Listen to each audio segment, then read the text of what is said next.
What's up, you absolutely wonderful Magento loving friends of mine? Joseph from SwiftOtter here with another question about proving your expert status.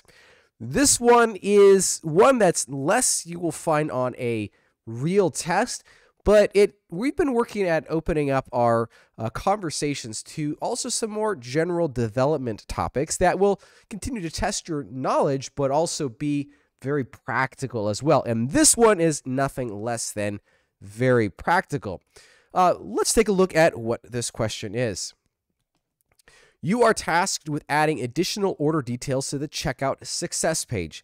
Unfortunately, you find the process tedious as refreshing the success page returns you back to an empty cart, forcing you to create many orders. As you guessed, that is a very time-consuming process and definitely in the annoying category, at least it would be for me. So, how do you configure the checkout such that you can repeatedly visit the success page, again, without losing this type of information?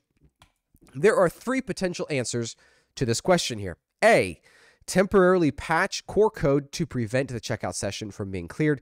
B, enable developer mode. C, switch the checkout success type flag in the store configuration to test mode. Now, again, all of these might seem like valid answers, but it's testing specific domains of knowledge and how quickly you can come up with the correct answer. Now, if you already have done this before, you already know the correct answer, which is fantastic. Good for you. But let's talk through each one of these answers. The first one would be to temporarily patch core code to prevent the checkout session from being cleared. Now, I will say right here now, that is the correct answer. But you might have a bit of a freak out moment. We all remember this picture in our minds of Ben Marks with, what was his expression? Something like this: do not hack the core code. It's emblazoned into our minds. And now we have a bit of a freak out because Joseph Maxwell is sounding like an idiot saying you should patch the core code. I'm not. To be really clear, I am not recommending you patch the core code or change it or do a core hacks. What I am recommending is that you temporarily tweak it to improve your development processes. Let's talk through what this looks like. But before we do, I would like to quickly review these other answers as well. So enable developer mode. It kind of would be nice if there was, or at least between B and C, if there was a way to throw a switch in there that has that. And I believe there are some modules out there that do this, which is another great option. But if you want quick and dirty, and I've done this plenty of times myself, and I can guarantee you there are no negative ramifications that will come from this. I guarantee it. I'd put some money on it if I could. Will nothing negative happen from this. Take a look right here. I am in the Magento checkout module controller one-page success.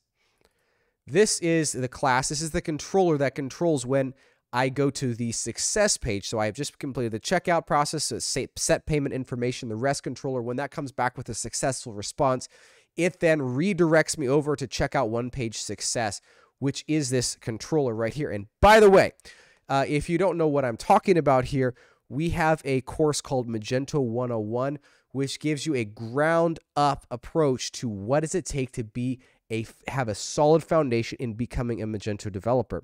There's a lot to learn. There's a lot to know. And Chris Nanninga has gone through A to Z. What does it take to become a really good developer? Now, of course, it's not going to get as deep into the topics as some of our other courses and material do, but it gets you a great foundation. And by the way, Chris, he's been in the Magento space for like 12 years. He's worked on all these sorts of massive, intense projects. He knows Magento development, and better than that, he knows the pitfalls that are also happen in Magento development. And there's a specific section about these pitfalls.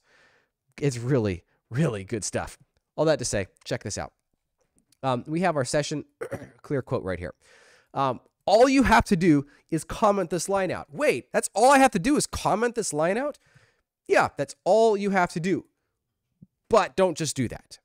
Here is the absolute critical key to whenever you tweak code in your local environment. You have to notate it. So for my case, I always do SwiftOtter added. Something like this, something that's common, that's recognizable, that you can do a search through your code base and you can find what other references to this. So for example, let's just see what else I've added here. Oh, looks like that's just that one. These tweaks are strewn across a lot of my projects. And again, the idea here is it's a quick, dirty fix. It's a quick, dirty hack. If you're troubleshooting a problem and you're convinced it's a Magento core bug, don't be afraid to go in and change that code in the Magento core. Just change it, but notate it. That's the absolutely critical part of this, is notating it, because then if something is going weird and you're trying to troubleshoot something a month down the road, you have no idea what, then you can do, this is a troubleshooting item tucked into the back of your head. You might have made a core change. And the only way you know if you made this core change is if you notated it. Otherwise, it's a flippin' nightmare. It's a nightmare. So don't go there. Just make sure you properly annotate it, and then just remember that all of your core hacks have been annotated, and you can go easily change them. The other thing to remember is that this is very temporary.